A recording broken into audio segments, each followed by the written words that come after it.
रमता राम जपो रे प्राणी, अब तो सुन ले राम कहानी।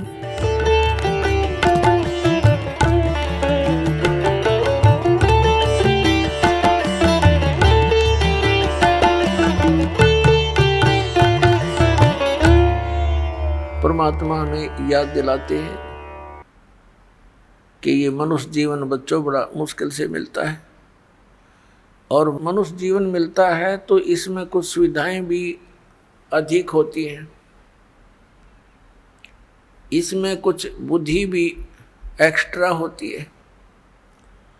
हम उस बुद्धि को जहाँ प्रयोग करना था वहाँ प्रयोग ना करके हम इस काल के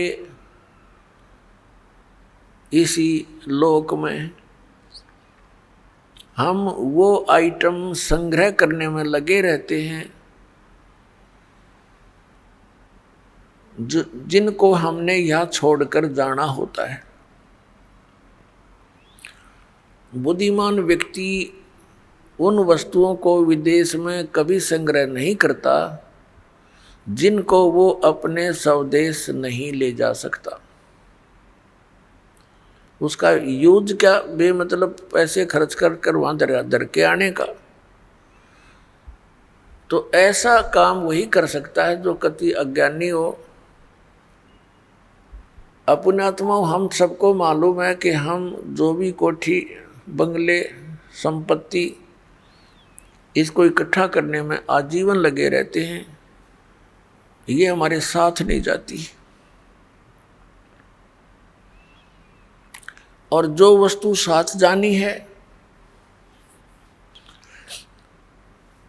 उसकी तरफ हमारा ध्यान विशेष नहीं। और किसी पुण्यात्मा की पूर्व जन्म की प्रेरणा अत्यधिक है, वो चलता है परमात्मा के पाने के लिए, तो काल ने जगह जगह पर ये काल के दूत संत बैठा रखे हैं। कोई गुफा में बैठा है, कोई गांव के गोरे धूना लाए बैठा है, कोई कहीं खड़ा है, कोई कहीं आश्रम बना करके गुमराह किए हुए हैं। तो काल ने उनका वैसे जीवन यूं नष्ट करवा देना है। तो इस सारी समस्या का समाधान करने के लिए, अपने बच्चों को तत्व ज्ञान देने के लिए वो हमारे परम पिता इस काल के लोक में आते हैं। पुण्यात्माओं, परमेश्वर ने आके बताया है कि मनुष्य जीवन प्राप्त करके जो नहीं रटे हरि नाम, जैसे कुआ जल बिना फिर बनवाया क्या काम। जिस कुएं में जल नहीं वो कितना ही सुंदर हो, कैसी उसकी बढ़िया कंस्ट्रक्शन कर रखी हो, और जल है नहीं तो उसका नाम कुआ अवश्य है, गुण कूप के नहीं है। ठीक इसी प्रकार मनुष्य जीवन मानव शरीर प्राप्त करके जो प्राणी साधना सत्य नहीं करता उसका नाम मनुष्य अवश्य है, पर काम मनुष्य के नहीं, वो गुण मनुष्य के नहीं। एक सत साधना ना करके चाहे कोई भक्ति भी कर रहा है बोल पुण्यात्मा, उसका भी जीवन व्यर्थ है, और जो भक्ति नहीं करता उसका भी व्यर्थ है। तो इस सब समस्या के समाधान के लिए केवल परमात्मा ही स्वयं आते हैं। वो आकर हमें ज्ञान देते हैं। गुरु बिन माला फेरते, गुरु बिन देते दान, गुरु बिन दोनों निष्फल हैं, चाहे पूछो वेद पुराण। गुरु बड़े गोविंद से मन में देख विचार, हरि सुमरे सो वार है, गुरु सुमरे होवे पार। परमेश्वर ने आकर के हमें इस पूरे प्रोसेस से परिचित कराया है कि परमात्मा कैसे मिल सकता है, तुम काल के जाल से कैसे छूट सकते हो। उसके लिए सबसे पहले मालिक ने बताया है कि सबसे पहले गुरु हो, और गुरु पूरा हो। अधूरे गुरु से भी कोई लाभ होने वाला नहीं। अब पूरे गुरु की पहचान कैसे हो?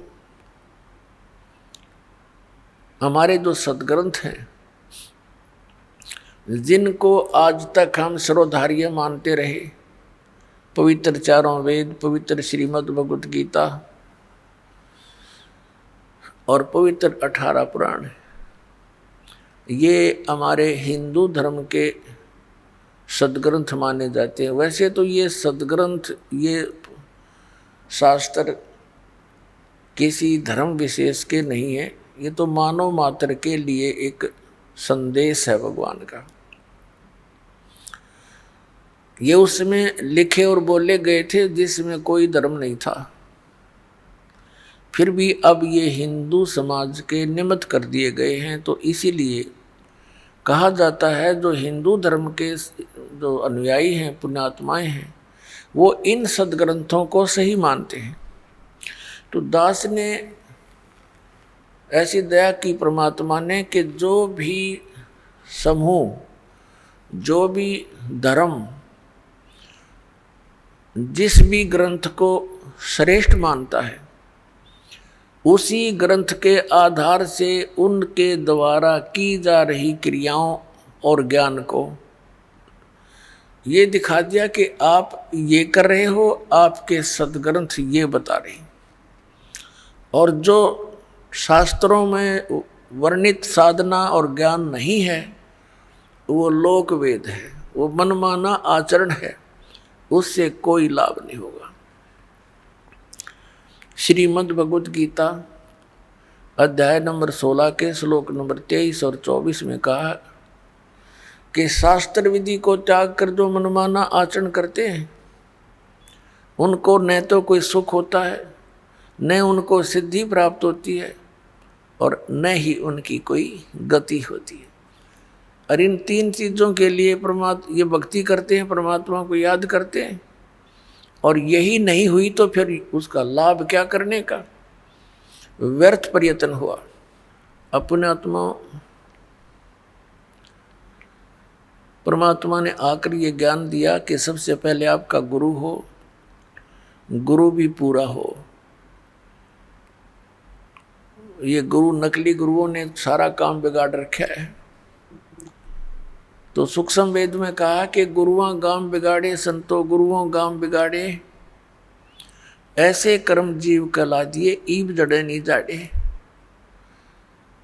ऐसे कर्मों से ये लिप्त कर दिए, अब इतना ज्ञान देने से भी वो उनसे हटने को तैयार नहीं, क्योंकि घना पुराना रंग हो गया।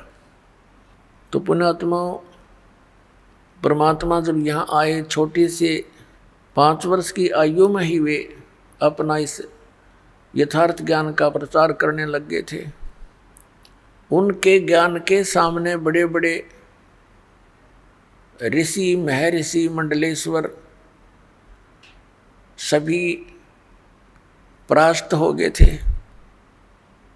लेकिन इस मन की ऐसी वृत्ति है, सच्चाई का ज्ञान हो जाता है, फिर भी वहाँ से हिलने को तैयार नहीं। एक बार ये दास नगर नगर में, शहरों में सत्संग करने लगे थे। भक्तों ने सब मिलकर के एक सखी मनाई थी। सन 2003 में हमारा एक एपिसोड तैयार किया गया था परिभाषा प्रभु की, और उस आस्था चैनल के ऊपर उसको चलाया गया था। वो 6 महीने चला था। ये सभी संत और पंथ बौखला गए। इन्होंने उस आस्था चैनल के मालिक को इतना दबाव दे दिया कि इस प्रोग्राम को बंद कर दे, नहीं तो हम अपने सभी प्रोग्राम वापस ले लेंगे। ये तो अंडरस्टूड है, ये जहाँ ये चलेगा उनका तो चल ही नहीं सकता, फिर कोई सुना है कोई नहीं उनने। तो उसने मजबूर हो करके हमारा प्रोग्राम बंद कर दिया। समस्या आई भी, परमात्मा का संदेश उसके बच्चों तक जाना था, निकाल के दूता ने टांग अड़ा दी। फिर नगर नगर में स्कीम बनाई, नगर नगर में जाके प्रचार करें, पुस्तक बांटें और सीडी बना के दें। ये कार्यक्रम शुरू किया तो उसमें भी विरोध पैदा कर दिया। नगर नगर में फिर झगड़ा करने के लिए आने लग गए। तो जब ये दास ये ज्ञान सुना रहा था, एक बहन आई एक नगर में, एक शहर में, और उस शहर में लोकल जो चैनल होते थे, लोकल जो जैसे केबल सिस्टम होता है, उस पर हम 15-20 दिन पहले सीडी चलवा देते थे उसको दे करके, ताकि शहर शहर के लोग ये परिचित हो जाएं कि हम क्या बताना चाहते हैं। तो उस बहन ने बताया कि मैं टीवी देख रही थी, जल्दी जल्दी चैनल बदल रही थी, संतों के सत्संग सुनने का मुझे बहुत शौक था। किसी का भी सत्संग सुनती थी, 5-4 मिनट के बाद सोचती थी दूसरे के वचन सुनती हूँ, इसमें आनंद नहीं आया। तो ऐसे करते करते आपका ये प्रोग्राम मैंने देखा। एक बार शुरू हुआ तो 1 घंटे की सीडी थी, वो कहने लगी 1 घंटे तक मैं कभी देखूं, कभी मुझे गुस्सा आवे कि ये ब्रह्मा विष्णु महेश के बारे में क्या बोल रहा है, और जब प्रमाण दिखाए जा, क्योंकि मैं उनको पढ़ा करती थी, मुझे याद भी था और मेरे पास वो रखे भी थे। ऐसे करते करते वो सारा कुछ 15-20 दिन तक कंटिन्यूस वो प्रोग्राम देखा उसने। अब वो कहने लगी जी ये सारा पता लग गया कि जो साधना मैं कर रही हूँ ये यूजलेस है, लेकिन इन भगवानों में इतनी आस्था होगी, अब भी इनको त्यागने को दिल नहीं करता। बता, ऐसे रंग गए हम इस रंग में, ये पता लग गया कि इन भक्ति से कोई लाभ नहीं, और आजीवन कर ली, इसलिए उसमें ऐसे रंगे गए। तो आज इस दास के सामने इतनी प्रॉब्लम आई है, लेकिन परमात्मा ने दया करी, अपने बच्चों को शिक्षित कर रखा है। परमात्मा का कोई भी कार्य त्रुटि युक्त नहीं होता।